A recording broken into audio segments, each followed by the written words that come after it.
In fact, Shravan, stay on with us. We also have a reaction from Waris Pathan on this very story. Let's listen into what he said.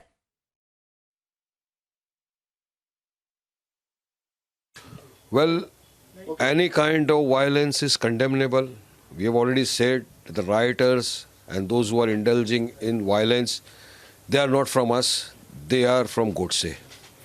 And if the police have arrested certain people, let them make inquiries. But I would like the police and the government to make inquiries about those police officers also who entered the Jamia and assaulted the unarmed students who were studying in the library, assaulted the students who were praying namaz in mosque. They entered the bathroom, the tear gas there. I would like the government of the day and the UPCM to also make inquiries and arrest those police officers who entered the homes of innocent people who were nowhere connected or who were nowhere the protesters and assaulted them brutally. 4 girls, we have got the videos, I am not saying like that, we have got evidence to show that there were young girls who were beaten brutally by police officers. There are videos we are suggesting that, which are suggesting that yes, you have to say Bharat Mata and all slogans. So kindly investigate that also. So just by saying that the protesters were indulging in violence is not correct. You have to see both the angles. And let me tell you one more thing. The Constitution has given us right to protest in a democratic way, in a peaceful manner. And that is what the students are doing. I am requesting again and again that we are protesting here to save the Constitution, so we must also protest in constitutional way, which is guaranteed to us by the articles. And whosoever indulges in violence, yes, very well, take action. But now the police have also done vandalized certain buses, they have burned shops, which you also showed yesterday.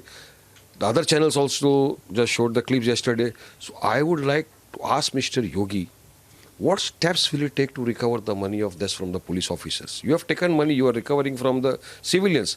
Kindly take compensation from those police officers as well. Let the law be equal for everyone. Let the Constitution be followed. That's it.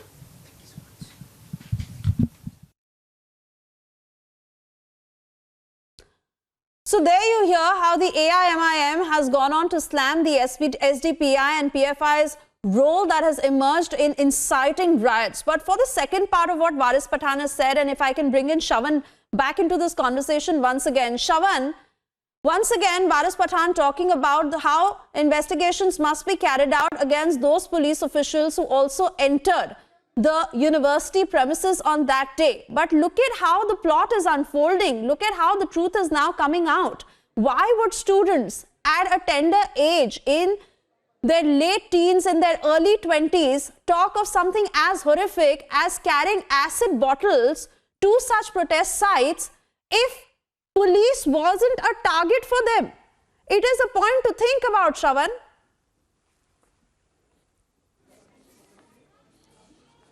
Well, Suvesha, if you take a look at those messages, these are incendiary messages that were basically doing the rounds on the night of 14th of December and then also on 15th and 16th of December. That's where the violence essentially peaked in the Jamia area. Now, in those messages, basically they were talking about how to counter the police.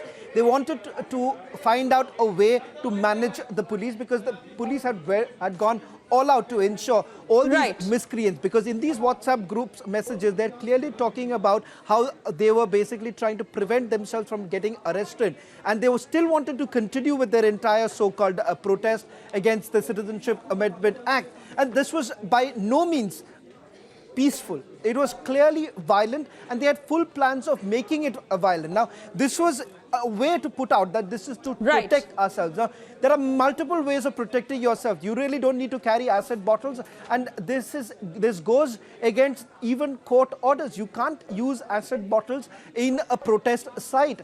Despite that, you have had these messages doing the rounds, and in fact, such bottles were present, and that's what the Delhi police is probing at this point in time. Apart from petrol bombs that were essentially used to torch buses, to torch civilian, civilian properties, you've had this sort of, and it is a very sorry state of affairs, Shravan, that today we are seeing the youth, we are seeing students indulge in such kind of acts where they have their whole lives ahead of them, and how they are being used as mere political tools.